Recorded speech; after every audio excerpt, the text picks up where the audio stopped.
जय राम जी की।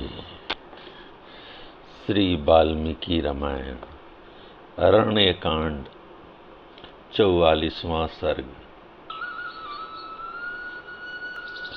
श्री राम के द्वारा मारीच का वध और उसके द्वारा सीता और लक्ष्मण के पुकारने का शब्द सुनकर श्री राम की चिंता।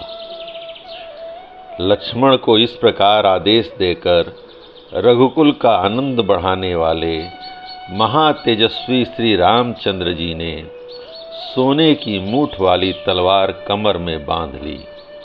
तत्पश्चात महापराक्रमी रघुनाथ जी 3 स्थानों में झुके हुए अपने आभूषण रूप धनुष को हाथ में ले पीठ पर 2 तरकस बांधकर वहां से चल दिए। राजाधिराज श्री राम को आते देख वह वन्य मृगों का राजा कांचन मृग भय के मारे छिप गया, किंतु फिर तुरंत ही उनकी दृष्टि पथ में आ गया। वह तलवार बांधे और धनुष लिए श्री राम जिस ओर वह मृग था उसी ओर दौड़े। धनुर्धर श्री राम ने देखा वह अपने रूप से सामने की दिशा को प्रकाशित सी कर रहा है। उस महान वन में वह पीछे की ओर देख देख कर आगे की ओर भाग रहा था। कभी छलांगे मारकर बहुत दूर निकल जाता और कभी इतना निकट दिखाई देता कि हाथ से पकड़ लेने का लोभ पैदा कर देता था। कभी डरा हुआ, कभी घबराया हुआ और कभी आकाश में उछलता हुआ दिख पड़ता था। कभी वन के किन्हीं स्थानों में छिपकर अदृश्य सा हो जाता था, मानो शरद ऋतु का चंद्रमंडल मेघ खंडों से आवृत हो गया हो। एक ही मुहूर्त में वह निकट दिखाई देता था और पुनः बहुत दूर के स्थान में चमक उठता था। इस तरह प्रकट होता और छिपता हुआ वह मृग रूपधारी मारीच श्री रघुनाथ जी को उनके आश्रम से बहुत दूर खींच ले गया। उस समय उससे मोहित और विवश होकर श्री राम कुछ कुपित हो उठे और थक कर एक जगह छाया का आश्रय ले हरी हरी घास वाली भूमि पर खड़े हो गए। इस मृग रूपधारी निशाचर ने उन्हें उन्मत्त सा कर दिया था। थोड़ी ही देर में वह दूसरे मृगों से घिरा हुआ पास ही दिखाई दिया। श्री राम मुझे पकड़ना चाहते हैं, यह देखकर वह फिर भागा और भय के मारे पुनः तत्काल ही अदृश्य हो गया। तदंतर वह पुनः दूरवर्ती वृक्ष समूह से होकर निकला। उसे देखकर महातेजस्वी श्री राम ने मार डालने का निश्चय किया।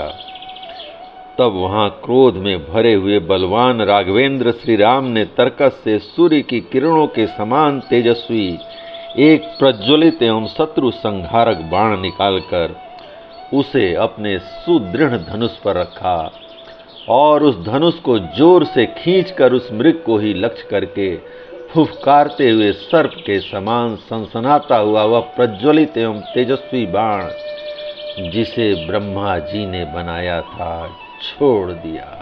जय राम जी की। वज्र के समान तेजस्वी उस उत्तम बाण ने मृग रूपधारी मारीच के शरीर को चीरकर उसके हृदय को विदीर्ण कर दिया। उसकी चोट से अत्यंत आतुर हो वह राक्षस ताड़ के बराबर उछलकर पृथ्वी पर गिर पड़ा। उसका जीवन समाप्त हो चला। वह पृथ्वी पर पड़ा पड़ा भयंकर गर्जना करने लगा। मरते समय मारीच ने अपने उस कृत्रिम शरीर का त्याग कर दिया।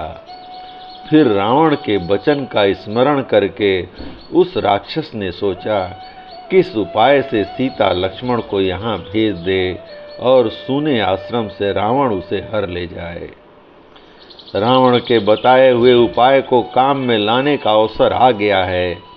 यह समझकर उसने श्री रामचंद्र जी के ही समान स्वर में हा सीते हा लक्ष्मण कहकर पुकारा। श्री राम के अनुपम बाण से उसका मर्म विदीर्ण हो गया था, अतः उस मृग रूप को त्याग कर उसने राक्षस रूप धारण कर लिया। प्राण त्याग करते समय मारीच ने अपने शरीर को बहुत बड़ा बना लिया था। भयंकर दिखाई देने वाले उस राक्षस को भूमि पर पड़कर खून से लथपथ हो धरती पर लौटते और छटपटाते देख श्री राम को लक्ष्मण की कही हुई बात याद आ गई और वे मन ही मन सीता की चिंता करने लगे। वे सोचने लगे, ओहो, जैसा लक्ष्मण ने पहले कहा था उसके अनुसार वह वास्तव में मारीच की माया ही थी। लक्ष्मण की बात ठीक निकली। आज मेरे द्वारा यह मारीच ही मारा गया, परंतु यह राक्षस उच्च स्वर से हा सीते हा लक्ष्मण की पुकार करके मरा है। उसके उस शब्द को सुनकर सीता की कैसी अवस्था हो जाएगी और महाबाहु लक्ष्मण की क्या दशा होगी। ऐसा सोचकर धर्मात्मा श्री राम के रोंगटे खड़े हो गए। उस समय वहां मृग रूपधारी उस राक्षस को मारकर और उसके उस शब्द को सुनकर श्री राम के मन में विषाद जनित तीव्र भय समा गया। उस लोक विलक्षण मृग का वध करके तपस्वी के उपभोग में आने योग्य फल मूल आदि लेकर श्री राम तत्काल ही जन स्थान के निकटवर्ती पंचवटी में स्थित अपने आश्रम की ओर बड़ी उतावली के साथ चल पड़े। जय राम जी की। इस प्रकार श्री वाल्मीकि निर्मित आर्ष रामायण आदि काव्य के अरण्य कांड का 44वां सर्ग प्रभु श्री राम की कृपा से पूर्ण हुआ। जय राम जी की।